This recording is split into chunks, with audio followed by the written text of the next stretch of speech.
శుక్లాంబరధరం విష్ణుం శశివర్ణం చతుర్భుజం ప్రసన్నవదనం ధ్యాయేత్ సర్వవిఘ్నోపశాంతయే అగజానపద్మార్కం గజానమహార్నిశం అనేకదంతం భక్తానాం ఏకదంతం ఉపాస్మహే. ఓం గం గణపతయే నమః. ఓం శ్రీమాత్రే నమః. ఓం శ్రీ గురుభ్యో నమః. నేను మీ వాడ్రేవు ఆదినారాయణరావు శర్మ. నా సెల్ నంబర్ 7075389589 7075389589. ఇప్పుడు మనం జూన్ నెల మొత్తం కూడా ఫస్ట్ నుంచి 30వ తారీఖు వరకు చెప్పుకుంటామండి.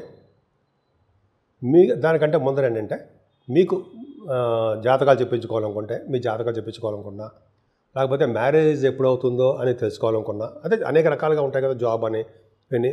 మీరు మీ date of birth, time of birth, place of birth, ఈ 3 ఉంటే చాలండి. మీరు కింద నెంబర్, ఇప్పుడు చెప్పే నెంబర్కి కింద స్క్రోల్ అవుతున్న నెంబర్కి పంపించండి.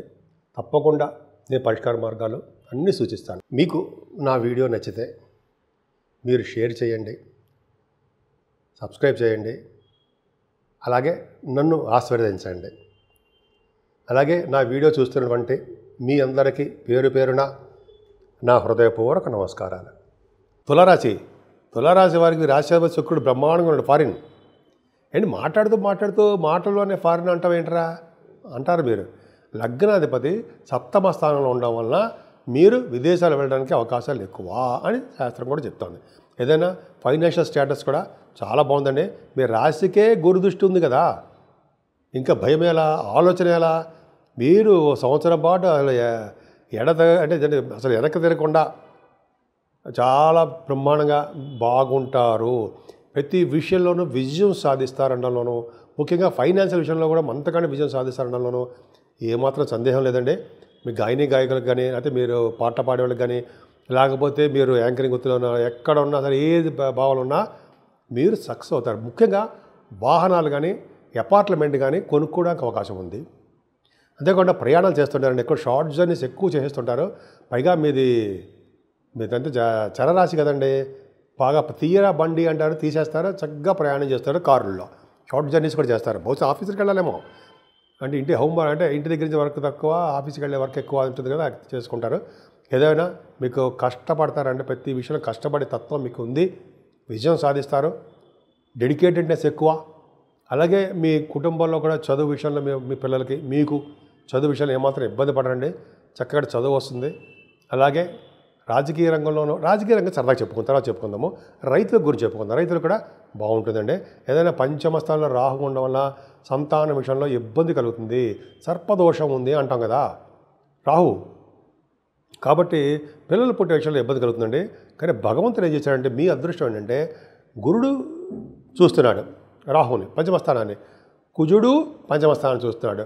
అంటే రాహు ఏం చేయాలి?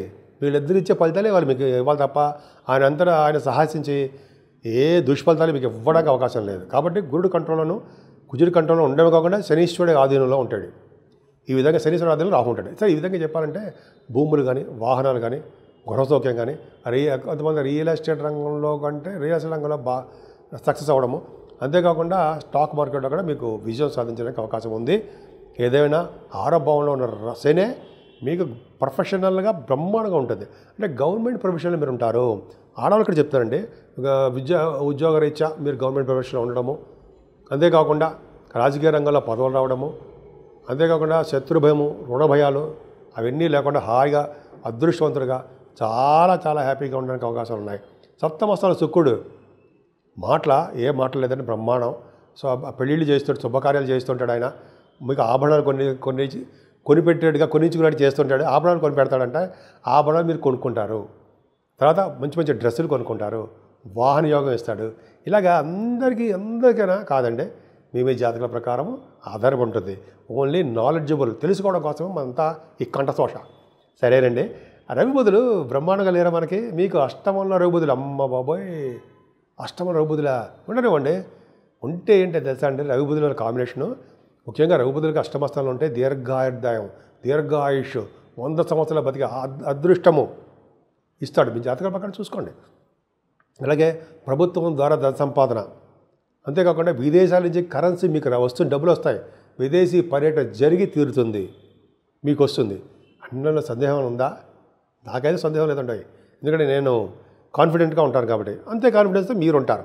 సరే, మరి భాగ్యస్థానంలో మరి రఘుబుధులు మళ్ళీ భాగ్యంలోకి వచ్చారు. భాగ్యంలో గురుడు ఉండవే కాకుండా రఘుబుధులు మాట్లాడి 12th హౌస్ లార్డ్, ఇదొకటి. బుధుడు 9th హౌస్లో, అంటే 6వ తారీఖు నుంచి మీకు 22వ తారీఖు వరకు కూడా మీరు విదేశీ పర్యటన చేస్తున్నారు. అంతేకాకుండా రవి బుధులు భాగ్యస్థానంలో ఉండడం వల్ల, గురుడు కూడా ఉండడం వల్ల వేద పండితులకి, ఆగమశాస్త్ర కోవిదులకి, అలాగే బాగా గొప్ప గొప్ప శాస్త్రవేత్తలకి అందరికీ చాలా బాగుంటుందండి. అడ్వకేట్స్ వాళ్ళకి గురు ప్రభావం, రవి బుధుల ప్రభావం చాలా చాలా బాగుందండి. ఒక విధంగా చెప్పాలంటే అదృష్ట లక్ష్మి, ఐశ్వర్య లక్ష్మి ఇంట్లో ఉన్నట్టే. చాలా బాగుందండి భాగ్యస్థానము. అంతేకాకుండా విదేశ పర్యటన చేస్తారు. ఫైనాన్స్, అకౌంట్స్ సంబంధించిన వాళ్ళ వృత్తిలో బాగా సక్సెస్ అవుతారు. ఆస్ట్రాలజీ చెప్పే వాళ్ళకి వాక్స్ ఉంది, ఆస్ట్రాలజర్స్ ఉన్నారుగా, వాళ్ళకి చాలా చాలా బాగుంటుంది. ఏదైనా 10th భావంలో రవి బుధులు అంటే 9వ భావంలో ఇంతమంది బ్రహ్మాండంగా ఉన్నారు కాబట్టి చాలా చాలా బాగుందండి. అంతేకాకుండా బుధుడు కూడా 10th భావంకి వచ్చాడు.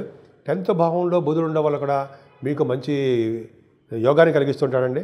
అంటే ఫైనాన్స్ సంబంధించిన వాటిలోనూ, అలాగే ప్రైవేట్ ఆర్గనైజేషన్లోనూ, అదే సాఫ్ట్వేర్ ఉద్యోగస్తులకి అందరికీ కూడా మంచి అభివృద్ధికరంగా ఉంటుంది. 11వ భావంలో కుజుడు 11వ భావంలో కుజుడితో పాటు కేతు ఉన్నాడంటే ఈ రియల్ ఎస్టేట్ రంగంలో ఉన్న వాళ్ళకి దూసుకుపోతారండి బాబాళ్ళు. ఇక నుంచి వెనక్కి తగ్గేలేదే అంటారు సరే, అలా తగ్గరు. ఎందుకంటే ఇప్పటివరకు పడ్డ కష్టాలు చాలా వాళ్ళకి. ఇక నుంచి చూడండి వాళ్ళు ఎలా ఉంటారు. బ్రహ్మాండంగా భూములు బాగా సక్సెస్ అవుతారండి. బాగా మీ అపార్ట్మెంట్స్ బాగా అమ్ముడుపోవడము, భూ తగాదాల నుంచి బయటపడిపోవడము. ఒక విధంగా కుజుడు మీకు చాలా చాలా సంతోషాన్ని ఇస్తున్నాడు. సో ఈ విధంగా చాలా చాలా బాగుందండి. ముఖ్యంగా మీకు ఒక్క రాహు వల్ల ఇబ్బంది ఏముందేమో తప్ప అన్ని రంగాల్లో చాలా ముందంజలో ఉంటారు. ముఖ్యంగా జూన్ నెల మొత్తం చాలా విశేషమైన సంపదలు కలిగి ఉంటారు. అంతేకాదండి, రావుకేతుల మధ్యలో ప్లానెట్స్ పొజిషన్ ఉండిపోవడం వల్ల మీరు కాళహస్తి దోషం కోసము మనకి తెలుసు కదండి, కాళహస్తిలో పూజ చేయించుకోవడం వల్ల, తర్వాత సూర్యభగవాన్ ఆరాధన, కుజుడు యొక్క ప్రభావం సుబ్రహ్మణ్య సమారాధన చేసుకోవడం వల్ల అన్ని రంగాలలో మీరు ముందంజలో ఉంటారు. మనం 12 రాశుల గురించి, అంటే 12 రాశుల వారికి తీసుకోవాల్సిన జాగ్రత్తలు ఏంటి, రెమెడీస్ ఏంటి, ఏం చేస్తే బాగుంటుంది, 12 రాశులకు కాలసర్పదోషం ఉన్నారు, అసలు ఈ నెల మొత్తం జూన్ నెల మొత్తం ఏం చేయాలి అంటే ఒక్కటండి, ఒక బ్రాహ్మణుడు కానీ లేకపోతే వేద పండితుని కానీ స్వామివారు అదే వేద పండితుల వారు కానీ ఇంటికి పిలిపించి భోజనం పెట్టడము, మామిడి పండు వేసి పెరుగన్నం పెట్టడం అనేది గొప్ప అదృష్టం అండి. చాలా రకాల దోషాలు హరించిపోతాయిట. ఒక బ్రాహ్మడికి, సద్బ్రాహ్మణుడు కానీ వేద పండితులు కానీ భోజనం పిలిచి పెట్టినా, అయితే ఇంటికి పిలిచి మామిడి పండ్లు దానం ఇచ్చినా చాలా అద్భుత ఫలితాలు ఉంటాయండి. ముఖ్యంగా రాహుకేతుల మధ్యలో కూడా ఈ ప్లానెట్ పొజిషన్స్ ఉండిపోవడం వల్ల అమ్మవారి యొక్క పూజలు తప్పనిసరిగా చేసుకోవాలి. ఆవిడకి కుంకుమ పూజలు కానీ, అభిషేకాలు కానీ, చండీ హోమాలు అంటారు సరే, అటువంటివి కానీ చేయడం వలన, భ్రమరామ అమ్మవారికి కళ్యాణం చేయించుకోవడం వలన చక్కటి సంతానము, అలాగే వివాద వేడుకలు అన్నీ జరుగుతాయి. అంతేకాకుండా ఈ రావుకేతుల మధ్యలో ఉండిపోవడం వలన, కేతు కూడా ఉండడం వలన అమ్మవారికి పూజలు చేయించడం, వాళ్ళంటే ఒక కాళహస్తిలో పూజ చేయించుకోవడంతో పాటు ముఖ్యంగా కేతు ప్రభావం తగ్గడానికి గణపతి ఆరాధన చాలా పవర్ఫుల్. ఎలాగైనా పూజించవచ్చు ఆయనే. తర్వాత సుబ్రహ్మణ్యేశ్వర స్వామిని పూజించడం, ఆరాధించడం, ఆయనకి వీలుంటే మందపల్లిలో మోపిదేవిలో మందపల్లి కాదండి, మోపిదేవిలో విగ్రహ ప్రతిష్ఠ చేయించుకోవడం వలన సర్వదా సౌఖ్యంగా ఉంటుందండి. ముఖ్యంగా ఈ పెళ్లి కాని వారికి కానీ, ఈ రియల్ ఎస్టేట్ రంగంలో ఉన్న వాళ్ళకి కానీ, అదే కోర్టు సంబంధించిన విషయంలో సతమతం అయిపోతున్న వాళ్ళకి కానీ, ఇలా చాలా వాటికి ఇబ్బంది కలుగుతూ ఉంటుంది జరా. వారందరూ కూడా చెప్పదగ్గ సూచన ఏంటంటే ఒక్కసారి మోపిదేవి వెళ్ళి, ఎందుకంటే నేను కూడా వెళ్ళాను కాబట్టి చెప్తున్నానండి, అక్కడ ఒక్కసారి నాగప్రతిష్ఠ చేయించుకోండి. అది వీలున్నప్పుడు, నేనే చెప్పాను అని చెప్పి రేపో ఎల్లుండి వెళ్ళిపోయి గమగమ చేయించడం కాదు, మీకు వీలున్నప్పుడు బాగా ఏంటి ఈ రావుకేతుల మధ్యలో ప్లానెట్ పొజిషన్ ఉంది కాబట్టి సాధ్యమైన త్వరగా చేయించుకుంటే చాలా మంచి ఫలితాలు వస్తాయండి.